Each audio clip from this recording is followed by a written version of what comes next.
Welcome. My name is Bob Tickleman, and I'm a Microsoft Principal Technical Trainer. I'm excited to be your guide for module number 3, working with Azure Blob Storage, part of the storage account learning path in the AZ-204 course. In other recordings, we've taken a look at different attributes for the creation of a storage account, the creation of the types of storage that you can put into that storage account. We then looked at managing the life cycle of objects in the storage account. And in that session, we talked about potentially querying attributes of objects to make a determination of what storage tier that they might have been. Just as one example, we're going to take a deeper dive into looking at ways to use from an application perspective to create, manipulate, modify, retrieve metadata about the blobs themselves, as well as the objects in the blob storage.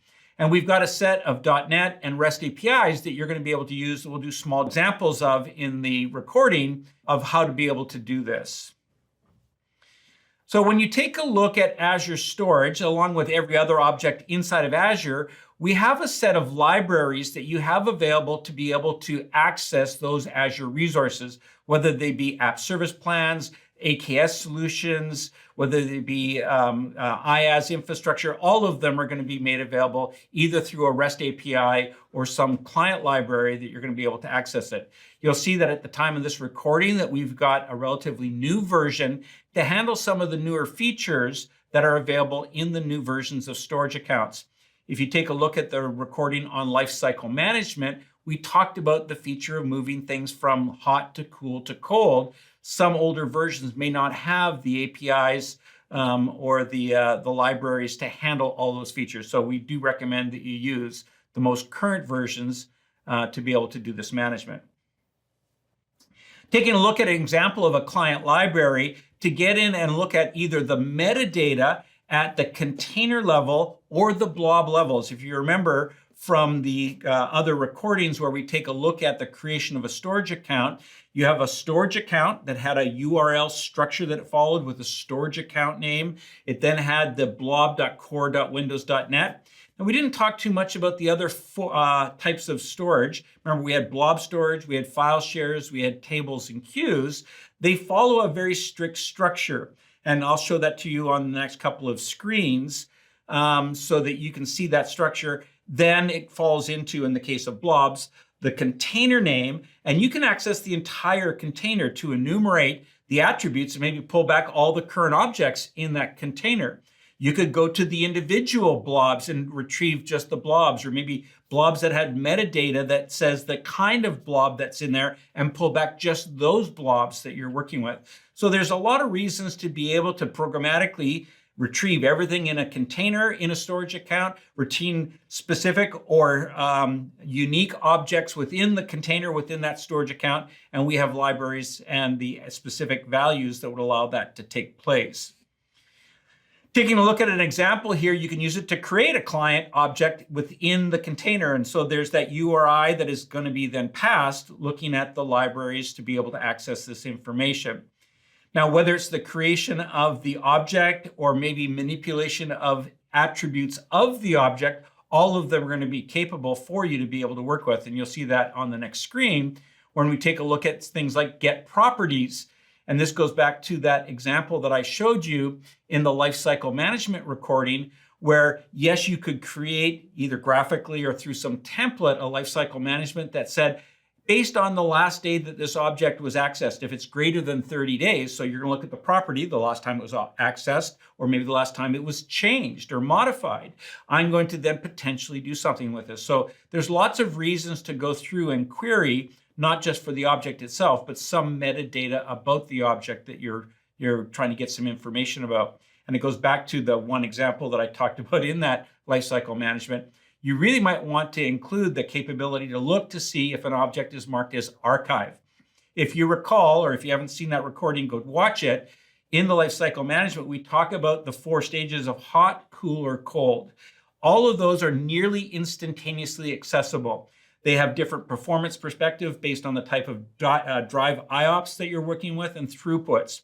But the archive storage is not nearly instantaneously accessible. It is truly offline storage. and will take a while to rehydrate that back into the drive systems, which makes it accessible. So you might want to put that into your application if routinely is going to impact the interactions that the users are having, that they might not want to sit there and watch that wheel spin for a long time and just keep hitting the submission again, because you might want to notify that this item has been, that you're trying to retrieve has been identified as an archival object, and it could take a while to get that back, and maybe have some programmatic way to make that request and then notify the users when that object has been rehydrated. So taking a look at the management using this through a programmatic level. Taking a look at that structure that I was mentioning earlier. So here we're taking a look at retrieving the properties and metadata. And as I said, that URL structure that we have HTTPS, there's the storage account name that you're dealing with. In this case, we're dealing with blobs.core.windows.net. And I said that value could be either blobs, it could be file shares, it could be tables, or it could be queues. So that structure is a way to access any of the objects within the storage account. So that storage account name. Now, we saw that in the recording for the creation of the storage account, there has to be a global unique naming standard, which can make these names fairly unintelligible for the organization to work with. You can use DNS and CNAME resolution to then take a name structure that is more appropriate for your organization and then map that to the actual name that you're working with. Another way to maybe deal with this is not actually working it based on its storage account information. Maybe you might have either a service endpoint or a private endpoint that you could then use to gain access to some of this information. But ways to take a look at that attribute. And then you get into the container that you're working with. And then if you're working with the whole container, or you're working with a specific blob within the container itself. So we're now going to go off and do an exercise that's going to cover a number of the storage exercises. So this is not just going to get into the retrieval of the information, but you're going to see how to actually get in and create a storage account, put some objects in and manage the storage account, and then be able to come through and query the objects and potentially download those files programmatically. In this lab, we're going to create an Azure Storage account and build a .NET console application using the Azure Blob Storage client library to create containers, upload files to Blob Storage, list blobs, and then download the files. Let's get into this. I'm going to start by creating some variables that will be used through these deployments. This command is going to create the storage account in US East.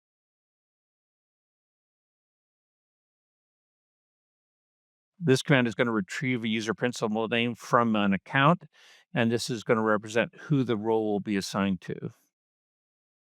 This is going to retrieve the resource ID for the storage account. This will create and assign the storage blob data owner role. This command is going to create a directory to contain the project and change into that directory. This command is going to create a new .NET console application. This command is going to add the packages for azure.storage.blobs and azure.identity. This is going to make a data directory in our project folder. This command is going to allow me to begin editing the application. I'm going to save my application and then run it.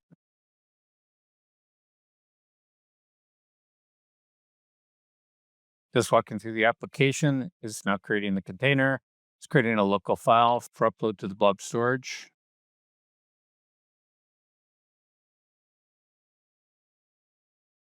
You can see the blob listed in the container. We've downloaded it. Let's go into the storage account and see what it says. So here's my storage account. Here's my blob storage. Here's my container. There's the file that was stored in it. Go back to the results. You see the same file name here. That brings the lab to a close. we'll return to the recording. Welcome back from the lab. Hopefully that was a great experience for you to see all the topics that we saw across the 3 different recordings that makes up the series or the learning path on storage. Taking a look at the review questions. So what standard HTTP headers are supported for both container and blobs when you're setting the properties using the REST API? You want to pause the screen?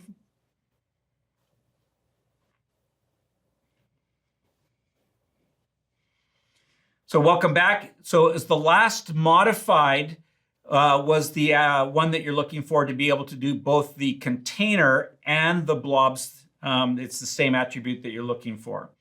Question number 2, so what class of the Azure Storage client library for the .NET libraries would you use to manipulate both the Azure Storage container as well as their blobs? Go ahead, pause the recording.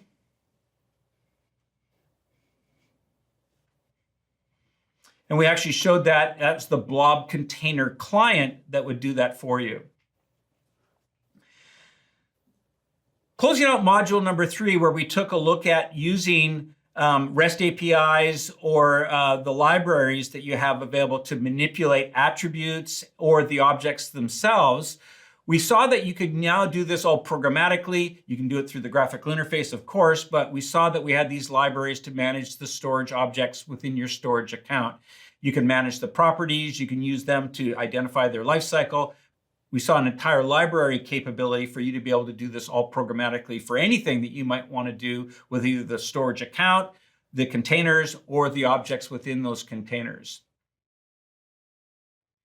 We then move out to, this is also the closing out of the entire storage account learning path, where we understood that we now had the capability of creating a storage account.